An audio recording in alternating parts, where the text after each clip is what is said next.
Hello दोस्तों, मैं हूं नूतन मेहता और आप सभी का बहुत बहुत स्वागत है आपके अपने यूट्यूब चैनल मेरी यूट्यूब में।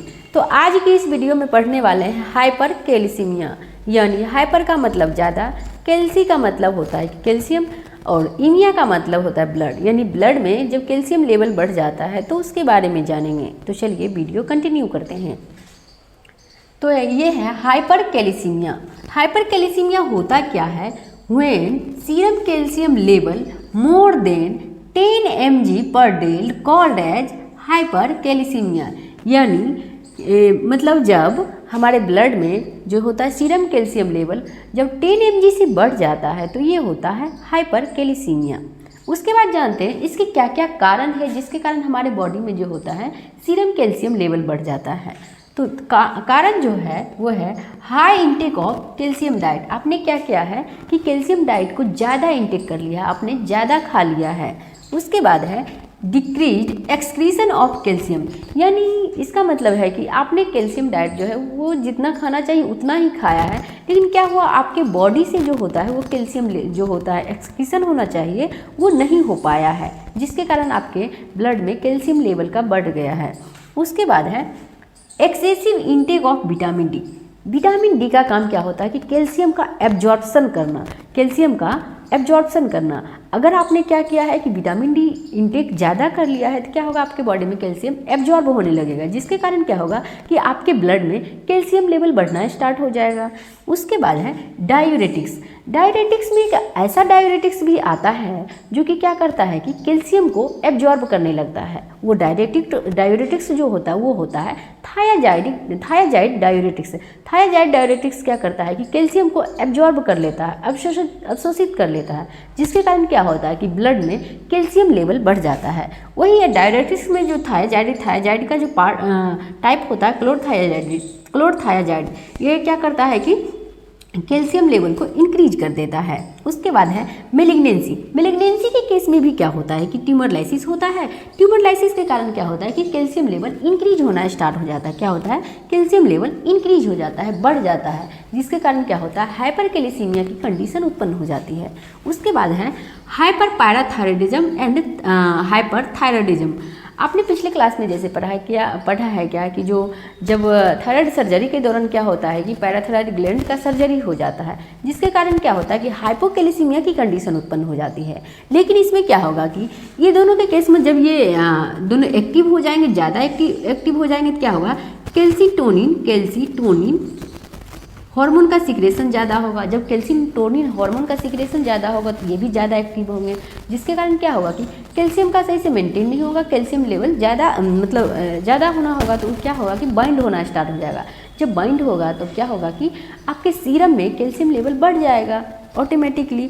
तो जब कैल्सीटोनिन का काम ही होता है कि क्या करता है कि कैल्शियम को मेंटेन करके रखना, कम या ज़्यादा करके रखना, जितना बॉडी में आवश्यकता है उसको मेंटेन करना। लेकिन ये ज़्यादा एक्टिव हो जाएंगे तो कैल्शियम ज़्यादा बाइंड होगा। जब कैल्शियम ज़्यादा बाइंड होगा तो हमारे सीरम में क्या होगा कि कैल्शियम लेवल बढ़ जाएगा, ब्लड वेसल्स में कैल्शियम लेवल का बढ़ जाएगा, हाइपरकैल्सीमिया की कंडीशन उत्पन्न हो जाएगी।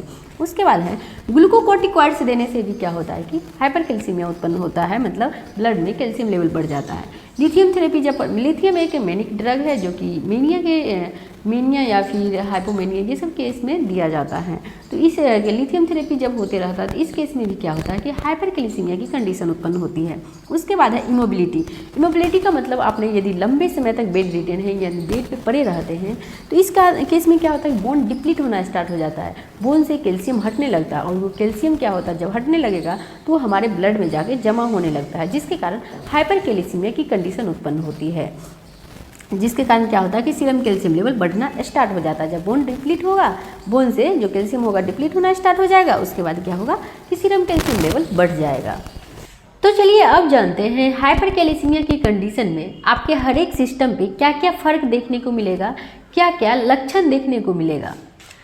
Clinical feature of hypercalcaemia, hypercalcaemia की कंडीशन में क्या क्या क्लिनिकल फीचर होंगे। तो कार्डियोवास्कुलर सिस्टम की बात करें तो इसमें क्या होगा कि पल्स रेट क्या होगा कि इंक्रीज देखने को मिलेगा, आपका पल्स रेट इंक्रीज रहेगा। उसके बाद हाइपरटेंशन की कंडीशन रहेगी, क्या रहेगी?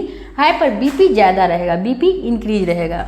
उसके बाद जीआई सिस्टम की बात करते हैं, गैस्ट्रो इंटेस्टिनल जो सिस्टम होता है उसकी बात करते हैं तो उसमें क्या होगा कि डिमिनिश्ड वोवेल साउंड। उसमें क्या था, जब हाइपोकैल्सीमिया की कंडीशन थी तो उसमें क्या था कि इंक्रीज वोवेल साउंड था और गैस्ट्रिक मोटिलिटी भी इंक्रीज था, जिससे क्या होता डायरिया की केस हुआ था। लेकिन इसमें क्या होगा कि डिमिनिश्ड वोवेल साउंड क्या होगा, कम होगा, और डिक्रीज गैस्ट्रिक मोटिलिटी। जब डिक्रीज गैस्ट्रिक मोटिलिटी रहेगी तो क्या हो जाएगा कि कॉन्स्टिपेशन का केस रहेगा। तो गैस्ट्रोइंटेस्टिनल फंक्शन में क्या होगा, हाइपरकैल्सीमिया की कंडीशन के कारण क्या होगा, कॉन्स्टिपेशन का काउज होगा। उसके बाद है न्यूरोमस्कुलर सिस्टम की बात करते हैं। न्यूरोमस्कुलर सिस्टम में क्या होगा कि डीप टेंडन रिफ्लेक्स, जो टेंडन का रिफ्लेक्स होगा वो क्या होगा, एब्सेंट रहेगा। क्या होगा, एब्सेंट रहेगा। जब क्या होता है कि पेशेंट लेथार्जी रहता है या फिर जब डॉक्टर राउंड के लिए आते हैं तो उसका देखते हैं रिफ्लेक्स कैसा है, तो रिफ्लेक्स क्या रहेगा, उसके रिफ्लेक्स दिखेगा नहीं, उसमें एब्सेंट रहेगा जब हाइपरकैल्सीमिया की कंडीशन उत्पन्न रहेगी। उसके बाद है लेथार्जी, यानी पेशेंट सुस्त रहेगा, डिसओरिएंटेड रहेगा, सुस्त रहेगा, डिसओरिएंटेड रहेगा। उसके बाद लैब वैल्यू की बात करें तो सीरम कैल्शियम लेवल जो है मोर देन 10 mg/डेल, यानी 10 mg/डेल से serum calcium level lab value में ज़्यादा मिलेगा। उसके बाद ECG changes during hypercalcaemia. ECG changes में क्या होगा कि इसका जो होता है शॉर्ट ST सेगमेंट जो रहेगा वो क्या रहेगा, शॉर्ट रहेगा, ST सेगमेंट शॉर्ट रहेगा। उसके बाद T-वेव जो होगा वाइडन रहेगा, चौड़ा रहेगा। इस तरह से आपने जाना कि जब ब्लड में सीरम लेवल बढ़ा रहता है तो उसमें क्या क्या आपको सिस्टम वाइज फर्क देखने को मिलता है, लैब वैल्यू क्या रहती है, हर एक सिस्टम पे क्या क्या सिम्टम्स देखने को मिलते हैं, लक्षण देखने को मिलते हैं। तो चलिए अब जानते हैं जब हमारे ब्लड में सीरम कैल्शियम लेवल बढ़ जाएगा तो इसका क्या क्या मैनेजमेंट करेंगे, जिससे क्या होगा कि ब्लड में कैल्शियम लेवल कम होगा। तो चलिए वीडियो कंटिन्यू करते हैं। तो मैनेजमेंट ऑफ चलिए अब जानते हैं जब हमारे ब्लड में सीरम कैल्शियम लेवल ज़्यादा हो जाएगा तो इसका मैनेजमेंट कैसे करेंगे। फर्स्ट है एसेस द एवरी सिस्टम, यानी एवरी सिस्टम मतलब हर एक सिस्टम को क्या करना है, क्लिनिकल फीचर के बेस पर उसको क्या करना है, एसेस करना है। उसके बाद है decrease oral intake of calcium diet. जो कैल्शियम डाइट है, जो कैल्शियम रिच डाइट है उसको क्या करना है, खाने में कम कर देना है। जैसे कि मिल्क प्रोडक्ट, योगर्ट चीज़, इन सब को क्या करना है, खाने में कम करना है, डिक्रीज कर देना है, इंटेक को कम कर देना है, कम खाना है। उसके बाद है कैल्शियम चिलेटिंग एजेंट। क्या करना है, कैल्शियम चिलेटिंग एजेंट वैसे एजेंट्स होते हैं जो कि कैल्शियम को कम करेंगे, शरीर से एक्सक्रीट कराएंगे, बाहर कराएंगे।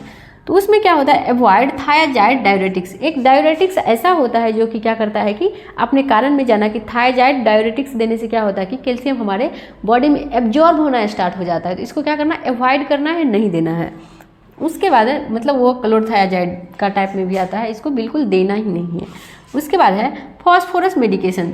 फॉस्फोरस मेडिकेशन के देने से क्या होता है कि हमारा कैल्शियम लेवल ब्लड में कम होना स्टार्ट हो जाएगा। उसके बाद है एस्प्रिन। ये सब देने से क्या होगा, कैल्शियम लेवल कम होगा। अगर इन सब से भी मैनेज नहीं होगा, अगर इन सब से भी मैनेज नहीं होगा तो क्या करना है, गो फॉर डायलिसिस, यानी डायलिसिस के लिए भी जाना है। अगर इन सब से मैनेज नहीं होता है, इस सब मेडिसिन देने से, तब क्या करना, डायलिसिस के लिए जाना है।